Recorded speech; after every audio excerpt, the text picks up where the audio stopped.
Assalamualaikum warahmatullahi wabarakatuh. Puji syukur kita panjatkan kehadirat Allah Subhanahu wa Ta'ala, karena berkat rahmat dan juga hidayahnya kita masih diberi kesempatan dan juga kesehatan untuk berkumpul di tempat ini, atau lebih tepatnya di video ini. Dan tak lupa pula kita kirimkan salawat serta salam kepada junjungan kita Nabi Muhammad Sallallahu Alaihi Wasallam. Dan beliau adalah Nabi yang telah membawa umat manusia dari alam yang gelap gulita ke alam yang terang benderang seperti sekarang ini. Sebelum memulai tausiah singkat saya hari ini yang bertemakan meraih keberkahan di bulan suci Ramadan, izinkanlah saya untuk memperkenalkan diri saya terlebih dahulu. Nama saya Muhammad Nazim Maulana dan usia saya 17 tahun. Saya seorang mahasiswa dari salah satu kampus yang ada di kota Bandung ini. Hadirin sekalian, seperti yang kita ketahui sekarang ini, kita telah berada di bulan suci Ramadan. Lebih tepatnya sekarang sudah melewati pertengahan bulan suci Ramadan, yang dimana dalam bulan suci Ramadan itu pintu-pintu kebaikan dibuka oleh Allah Subhanahu wa Ta'ala, dan juga setan-setan dibelenggu di dalam neraka. Pintu neraka pun juga otomatis ditutup. Namun bukan berarti setan-setan itu tidak ada. Masih tetap ada setan yang berkeliaran di bulan suci Ramadan. Namun setannya itu berbentuk manusia, yang dimana manusia itu adalah manusia yang tetap melakukan hal-hal yang dilarang oleh Allah Subhanahu wa Ta'ala. Baik, hadirin sekalian, kembali ke topik. Kita akan membahas mengenai meraih keberkahan di bulan suci Ramadan. Tentu saja ketika berbicara mengenai bulan suci Ramadan, hal yang pertama dan utama yang harus kita lakukan adalah berpuasa.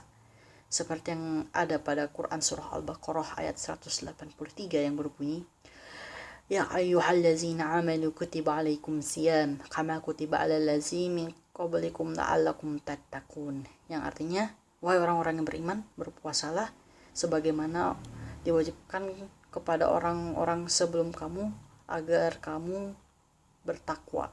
Nah, tidak hanya itu saja. Untuk meraih keberkahan di bulan suci Ramadan, saudara-saudara sekalian juga harus memperbanyak ibadah-ibadah sunnah. Dan jangan melupakan ibadah wajib, serta perbanyaklah tadarus Al-Quran. Namun, situasi yang seperti sekarang ini, yang dimana negara kita dilanda oleh virus corona atau COVID-19, yang mengakibatkan pemerintah menganjurkan kita untuk tetap di rumah saja dan melakukan ibadah di rumah saja. Ya, akibatnya tentu saja kita tidak dapat melakukan ibadah seperti salat tarawih secara berjamaah. Namun hal tersebut tidak terjadi di setiap daerah. Masih ada daerah yang setidaknya masih bisa dikata aman untuk melakukan salat tarawih.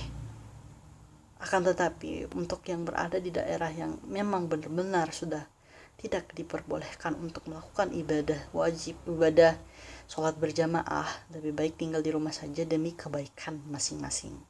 Nah, meskipun ibadah secara berjamaah tidak dianjurkan dulu, kita masih bisa beribadah dari rumah. Bisa melakukan sholat tarawih, sholat wajib, sholat sunnah di rumah saja, dan juga masih bisa melakukan tadarus Al-Quran di rumah saja. Nah, selain beberapa hal tadi, di bulan suci Ramadan ini alangkah baiknya kita untuk memperbanyak berbuat kebaikan terhadap sesama. Karena dengan berbuat baik terhadap sesama, itu kita akan dimudahkan jalannya untuk masuk ke surganya Allah Subhanahu wa Ta'ala. Karena kita harus mengingat bahwa di dalam bulan suci Ramadan ini, setiap perbuatan baik, amal soleh, baik itu kita sholat wajib, sholat sunnah, sholat tarawih, ataupun tadarus Al-Quran, setiap pahalanya itu akan dilipat gandakan oleh Allah Subhanahu wa Ta'ala. Dan otomatis pintu kita menuju surga itu akan semakin terbuka. Jadi secara ringkas, tausiah singkat yang saya sampaikan ini membahas mengenai hal-hal yang dapat kita lakukan untuk meraih keberkahan di bulan suci Ramadan, mulai dari berpuasa, memperbanyak ibadah sunnah, tadarus Al-Quran, dan juga memperbanyak perbuatan baik terhadap sesama. Saya rasa sekian yang dapat saya sampaikan. Kurang lebihnya mohon dimaafkan, karena saya ini hanyalah seorang manusia biasa yang tak luput dari kesalahan. Wabillahi taufiq wal hidayah. Wassalamualaikum warahmatullahi wabarakatuh.